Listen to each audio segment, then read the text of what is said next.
Today's topic is Nathaniel Hawthorne's novel The Scarlet Letter.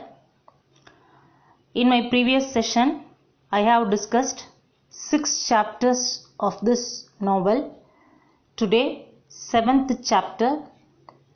Name of the chapter is The Governor's Hall. In this chapter, Easter has heard that certain influential citizens feel Pearl should be taken from her because of Pearl's rude behavior.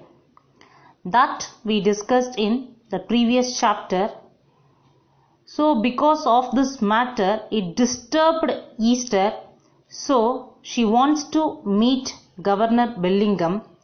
So she sets out with Pearl for Governor Bellingham's mansion to deliver gloves that he ordered.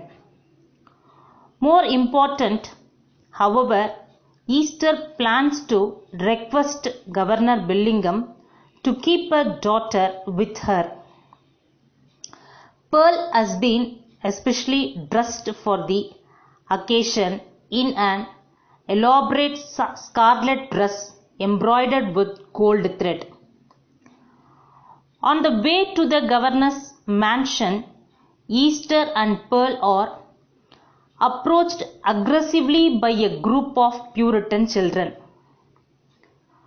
When the children insult Pearl, she shows a temper as fiery as her appearance, driving the children off with her screams and threats. And reaching the governor's large home, Easter and Pearl are admitted by a bondsman inside a heavy oak hall. Easter and Pearl stand before Governor Bellingham's suit of armor. Easter contemplates a daughter's changed image. A small group of men approaches. Pearl becomes quite out of curiosity about the man who are coming down the path. So in this chapter, Easter comes to Governor Bellingham's house because she has heard that people, particularly the governor, wants to prevent Pearl from Easter. Once again, Hawthorne shows his disdain for the smug attitudes of the Puritans. That the reason their Christian interest requires them to remove Pearl, the product of sin, from her mother's influence. If Pearl is capable of moral and religious growth, and perhaps even salvation, they see it as their duty to move her to a more trustworthy Christian influence. Hawthorne also designs this chapter to advance the reader's knowledge of Pearl, both in appearance and as well as her actions. She is constant motion with rich and luxuriant beauty. Her actions are full of fire and passion.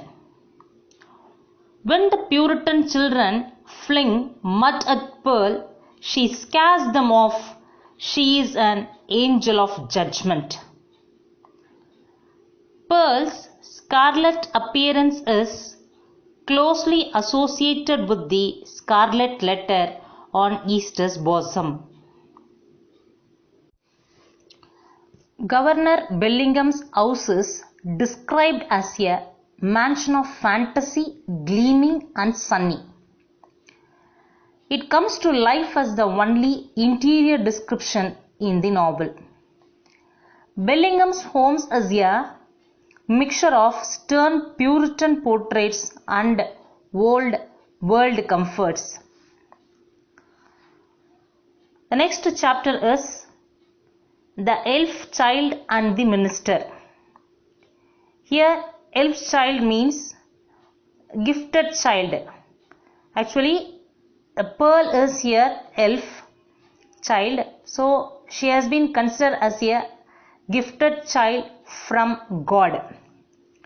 So in this chapter, the group of men approaching Easter and Pearl include Governor Bellingham, the Reverend John Wilson, the Reverend Dimmesdale, that is 3 judges, and Roger Chillingworth, who since the story's opening has been living in Boston as Dimmesdale friend and as well as personal physician for Dimmesdale. So in this chapter only we come to know that Roger Chillingworth has acted as a personal physician to Dimmesdale. The governor, shocked at Pearl's vain and immodest costume, challenges Easter's fitness to raise the child in a Christian way. He asks Reverend Mr. Wilson to test Pearl's knowledge of the catechism. Pearl deliberately pretends ignorance. In answer to the very first question, who made you? So this was the question asked by Mr. Wilson. Now Pearl replies that she was not made, but that she was plucked off the bush of the wild roses that grew by the prison door. So once again we can see her wild and passionate nature in this chapter. Horrified, the governor and Mr. Wilson are immediately ready to take Pearl away from Easter, who protest that God gave Pearl to her and that she will not give up her. Pearl is bothered, her happiness and her torture, and she will die before she give up her. She appeals to Dimmesdale to speak for her.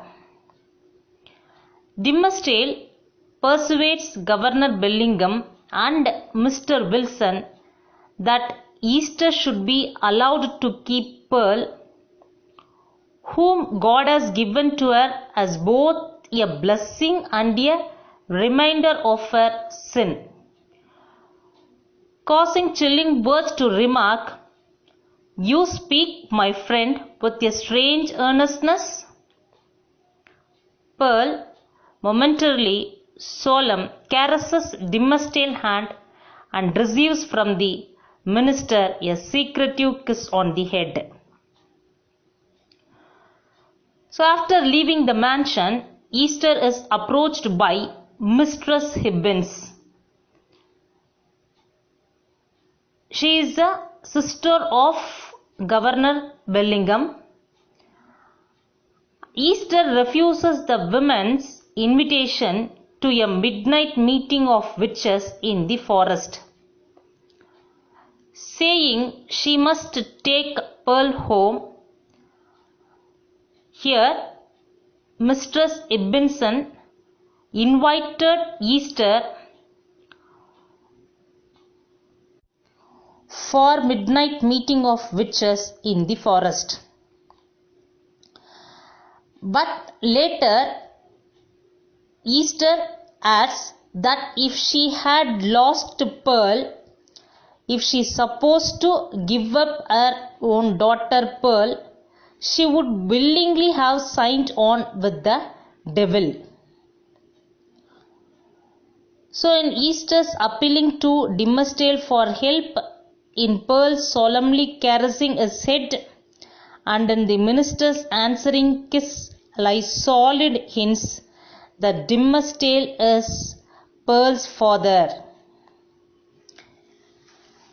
Easter calls on her inner strength in her attempt to keep Pearl.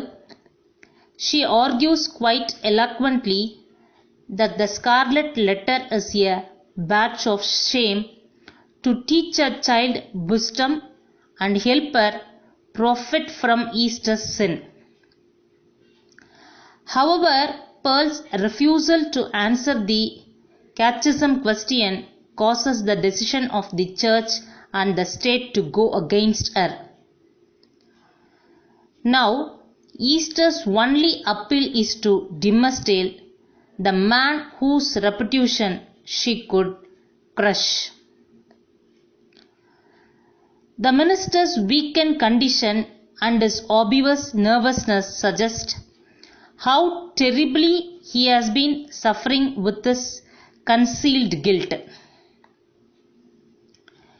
Nevertheless, Dimmesdale adds to Peter's plea when he states that Pearl is a child of its father's guilt and its mother's shame.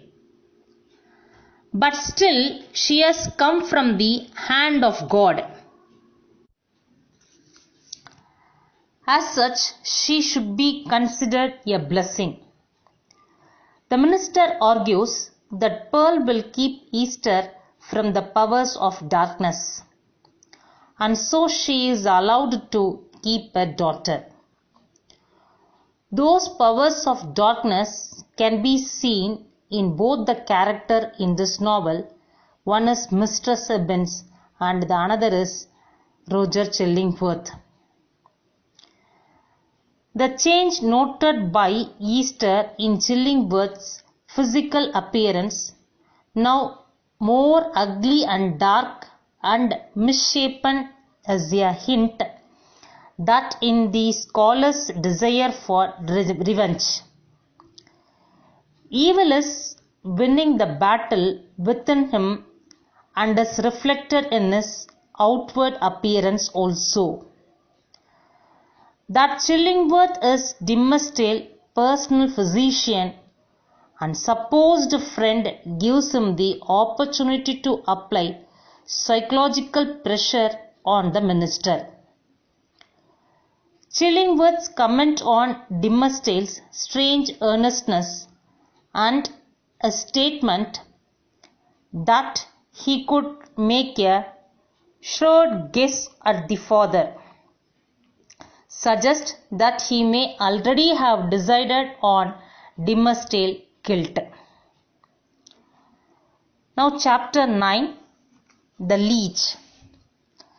Leech here means a doctor. That is, this chapter we are going to see about the real nature of Roger Chillingworth and how he wants to take revenge towards Dimmesdale. Since first appearing in the community, Chillingworth has been well received by the townspeople. Not only because they can use his services as a physician, but also because of his special interest in the ailing clergyman or the Dimmesdale.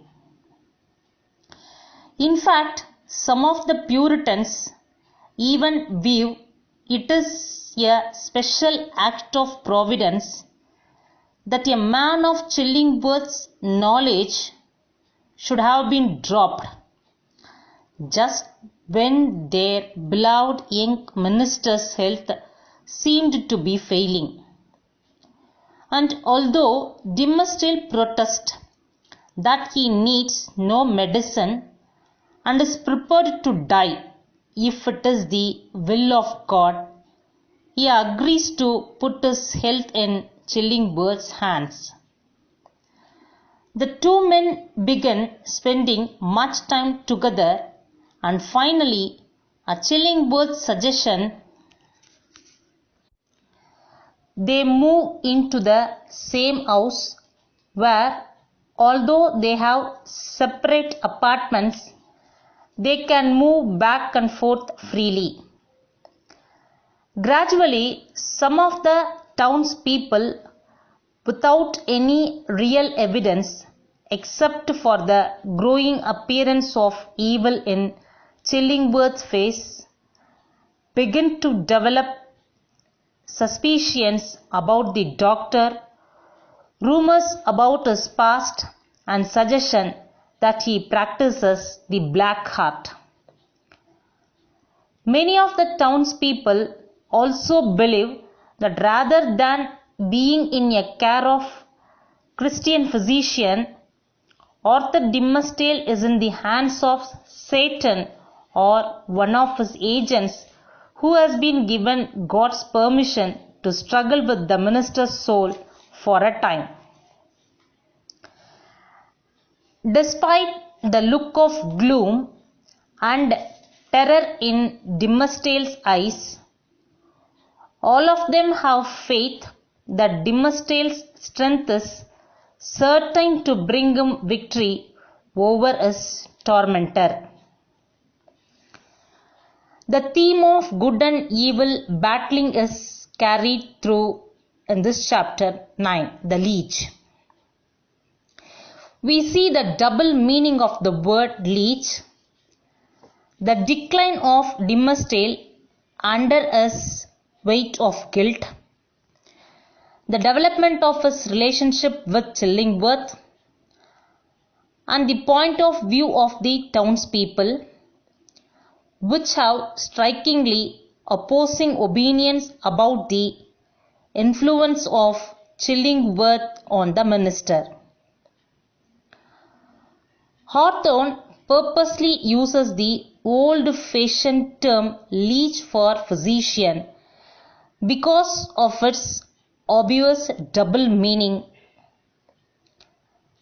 That is, as a doctor, Chillingworth seems to be making complicated medicines that he learned at the feet of the Indians, that is, Red Indians. He also appears to be sucking the life out of Dimmesdale. For these two meanings only, he wants to use the word leech instead of physician. Chillingworth's devious and evil nature is developed in this chapter. As he moves into a home with Dimmesdale and the two freely discuss their concern, there begins to develop a kind of intimacy between them. To Dimmesdale, Chillingworth is a sympathetic listener and intellectual whose mind and interest appeal to him. Day by day, Dimmesdale is thinner and paler, struggling under the unrevealed guilt of his deed. The occasional habit of pressing his hand to his ailing heart has now become a constant gesture. Dimmesdale discusses the secrets of his soul with his physician, but never reveals the ultimate secret that Chillingworth is obsessed with hearing. Chapter 10, The Leech and His Patient. In this chapter, Chillingworth investigates the identity of Pearl's father for the sole purpose of taking revenge. Adopting the attitude of a judge seeking truth and justice, he quickly becomes fiercely obsessed by his search into Dimmesdale's heart. He is frequently discouraged in his attempts to pry loose Dimmesdale's secret, but he always returns to his digging with all his intelligence and patience. The pulling and tugging by Chillingworth at the heart and soul of Dimmesdale.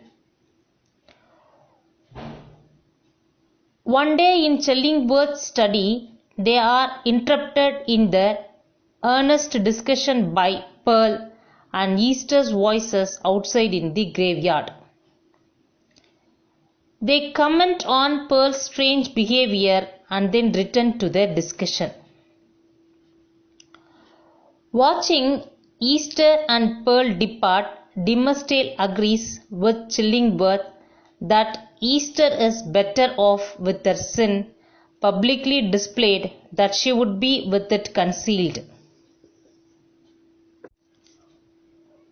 When Chillingworth renews his probing of Dimmesdale's concerns, suggesting that he can never cure Dimmesdale as long as the minister conceals anything. The minister says that his sickness is a sickness of the soul and passionately cries out that he will not reveal his secret to an earthly physician. Dimmesdale rushes from the room and Chillingworth smiles at his success. One day, not long afterward, Chillingworth finds Dimmesdale asleep in a chair.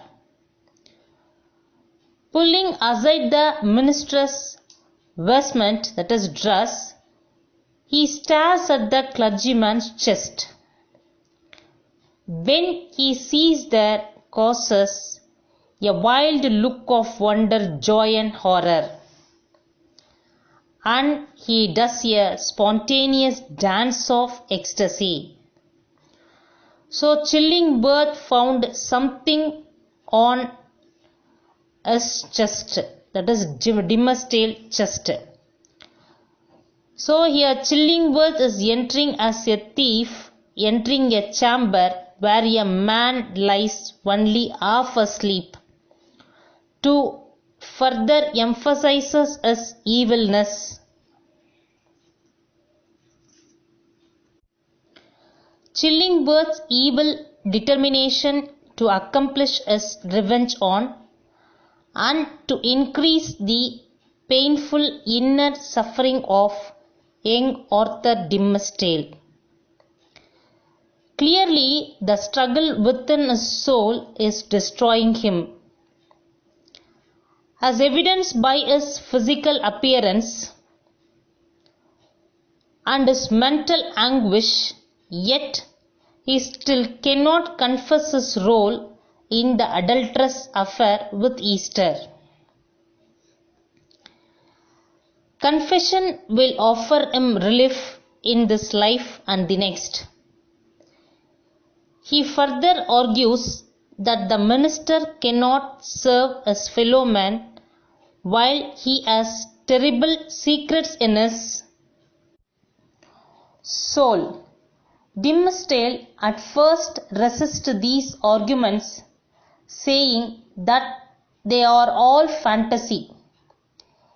He feels that people have been able to help their fellow men despite spotted conscience.